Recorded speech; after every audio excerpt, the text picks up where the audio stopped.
हा? आप इस तरह चुपचाप क्यों बैठे हैं? कुछ नहीं। खाइए ना। मैं आ गया रवि। बाबूजी। बाबूजी। आजा मेरे बेटे। माँ I love you, माँ। जीते रहो बेटे, जीते रहो। ये क्या, न कोई चिट्ठी, न तार, न कोई खबर, ये अचानक कैसे आना हुआ? बस माँ, ऐसे ही अचानक आने का प्रोग्राम बन गया, और कुछ नहीं। नमस्ते बड़ी भाभी। जीते रहो। छोटी भाभी नमस्ते। खुश रहो। चिंटू हाय। हाय छोटे चाचा। और प्यारे मामा जी को आदर प्रणाम। आयुष्मान भव। ये आशीर्वाद मैंने टीवी सीरियल महाभारत देखने के बाद देना सीखा। खाना खाएगा? नहीं, तू तो खा के आया होगा। ओह मामा। अच्छा माँ, आज मैं सस्पेंस का ऐसा धमाका मारूंगा कि तुम खुशी से उछल पड़ोगी। क्या मतलब? अरे मतलब कुछ नहीं माँ, जल्दी से आरती का सामान मंगवाओ और फूल माला की तैयारी करो। हाँ?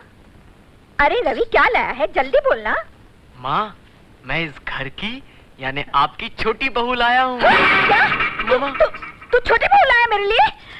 हाँ बिल्कुल। देखा, झटका खा गए ना आप सब लोग। तू मजाक कर रहा है ना? नहीं माँ, मैं बिल्कुल मजाक नहीं कर रहा हूँ। तुम्हारी कसम, मैं सचमुच शादी करके आया हूँ। हाथ मत लगा मुझे। शादी करके आया है और घर वालों को खबर तक नहीं। नहीं माँ, देखो ये सब सवाल जवाब बाद में करो ना तुम। सबसे पहले बहू को घर में लाने की जो रस्म होती है ना, उस रस्म के साथ बहू को घर में तो ले आओ। मैं लेकर आती हूँ। मैं ऐसी शादी को नहीं मानती। अरे अब तुम्हारे मानने या न मानने से क्या होता है भाग्यवान। शादी हो चुकी है, फेरे लगा ली होंगी या किसी रजिस्ट्रार के यहाँ जाके दस्तखत कर ली होगी। अब ना फेरे उल्टे फिराए जा सकते हैं और ना दस्तखत वापस ली जा सकती है। बड़े लड़के का ब्याह तो गलत हुआ। आप उसके लिए जो लड़की ब्याह कर लाए, उसकी गांठ में फुटी कौड़ी तक नहीं थी। 2 जोड़े में हाथ हिलाती चली आई। जब मजले बेटे की शादी का नंबर आया तो मैंने सोचा कि मैं अपने दिल के अरमान पूरे कर लूंगी। कमबख्त लव मैरिज कर लाया। मजली बहू, देखो ना छोटे ने क्या किया। मैं इस पर कितनी आस लगाकर बैठी थी कि तेरी शादी में लड़की वालों से fridge, tape recorder, VCR, video, 10,000 नगद और कम से कम 10 तोला सोना लूंगी। लेकिन तूने तो, हाय हाय, मेरे तो नसीब ही फूटे हुए हैं। बस दुर्गा, अपनी आशाओं के चेहरे से पर्दा मत हटाओ। अंदर से बड़ा भयानक लालच का चेहरा नजर आ रहा है। तुम चुप रहो जी। बड़े आए हमेशा मेरे खिलाफ जहर उगलने वाले। तुम्हें क्या मालूम वो कौन है, किस खानदान की है, किस जात की है? कुंडली देखिए उसकी। अरे कुंडली वुंडली सब बेकार की बातें हैं, पढ़वा के कोई फायदा नहीं है। अब देखो ना, तुम्हारी हमारी शादी से पहले मैंने तुम्हारी कुंडली 10 पंडितों से पढ़वाई थी। उन्होंने कहा था कि अगर सूरज का चिराग जलाकर सारे संसार में भी घूमोगे ना तो तुम्हें ऐसी जीवन साथी नहीं मिलेगी।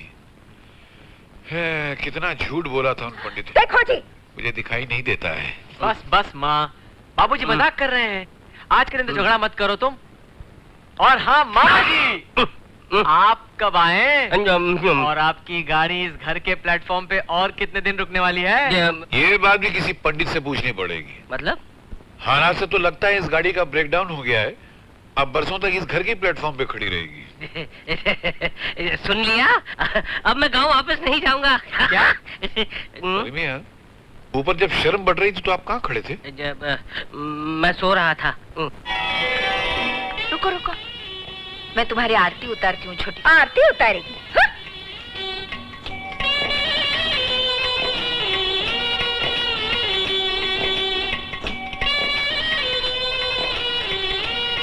अब इसे गिराकर अंदर चली आओ। आओ बहू, घर के अंदर आओ।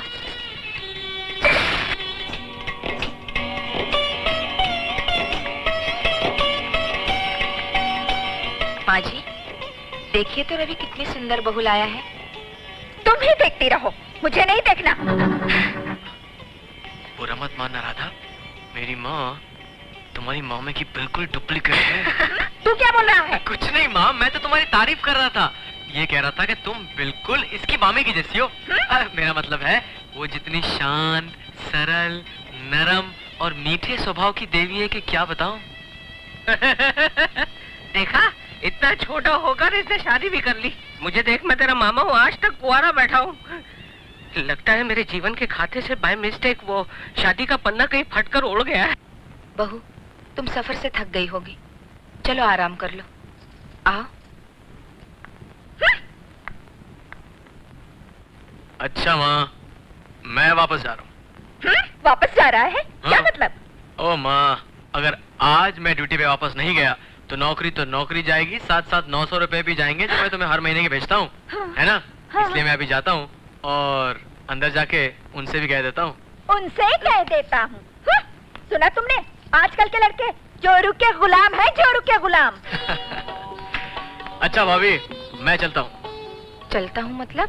4 दिन की छुट्टियाँ मिली थी, वो भी फिनिश। आज रात को काम पर होना बहुत जरूरी है, वरना गड़बड़ हो जाएगी। नौकरी की खातिर नई शादी की कुर्बानी। अच्छा राधा, चलता हूँ। रवि, प्यारे देवर जी, मैंने देख लिया है बदमाश करेगा। नहीं भाभी, वो तो आंखों में कचरा चला गया था। अच्छा? हाँ, मैं तुम्हारी आंखों का कचरा निकालती नहीं हूँ। नहीं, अभी नहीं, फिर कभी। अभी मुझे देर हो रही है, मैं अभी जा रहा हूँ। अच्छा भाभी, चलता हूँ मैं। चलता हूँ। Okay darling. नहीं, जा रहा हूँ मैं। Okay Radha, bye. चिंता मत कर राधा, बस ये समझ ले, इस घर में तेरी बड़ी बहन है। बाबूजी देखिए, मैं छोटी बहू को आपसे मिलाने लाई हूँ। अरे जीती रहे बेटी, जीती रहे। देखिए ना बाबूजी, रवि कितनी सुंदर बहू लाया है। काश मैं इसे देख सकता, मगर मन की आंखों से देख रहा हूँ, बहुत सुंदर है। बाबूजी, आप आराम कीजिए, हम जाते हैं। जा बेटी, जा। चलो।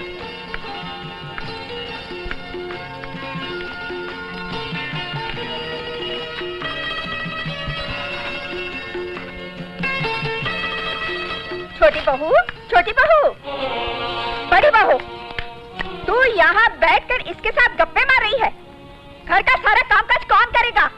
इतने सारे मैले कपड़े धोने के हैं, कौन धोएगा? जा जाके कपड़े धो।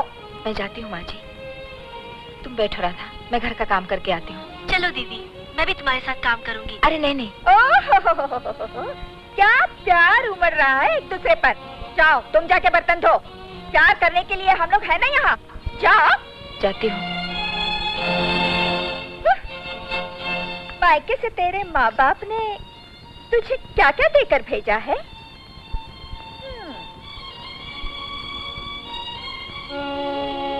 माँ जी, मेरा आज इस घर में पहला दिन है, इसीलिए मैं अपने बारे में आपको सब कुछ बता देना चाहती हूँ।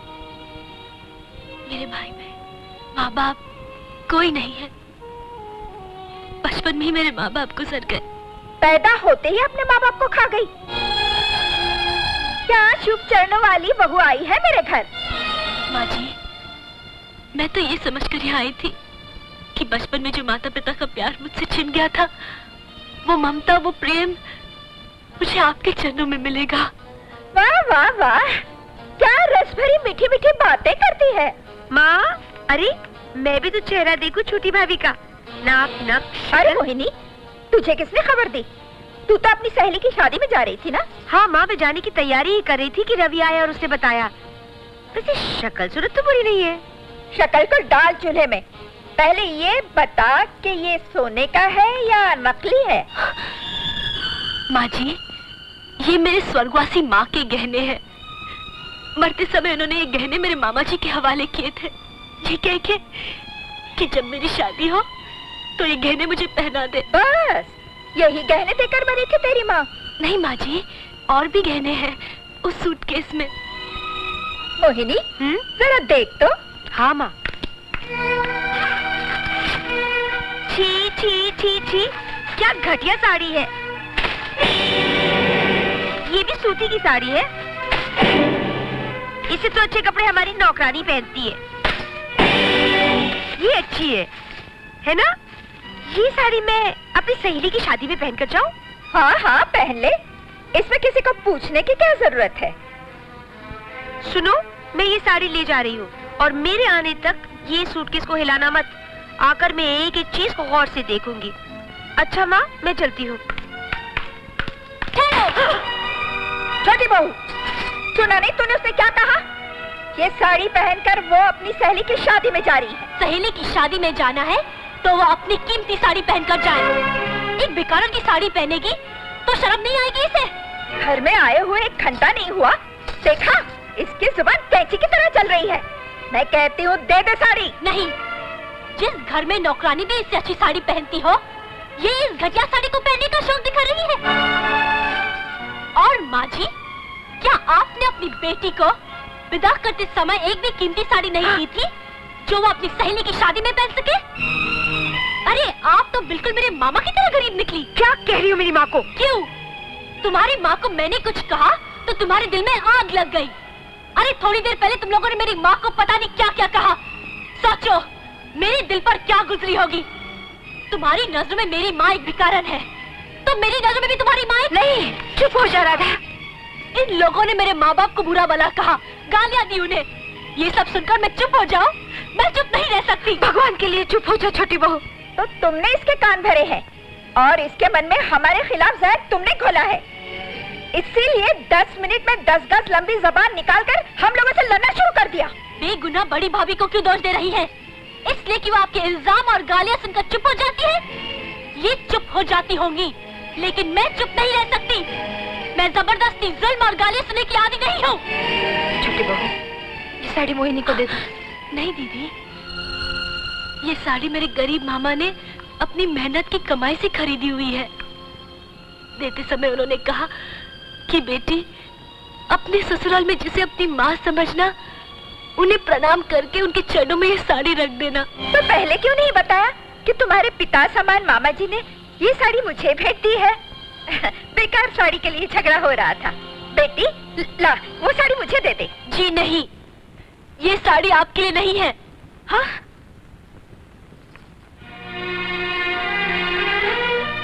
नहीं,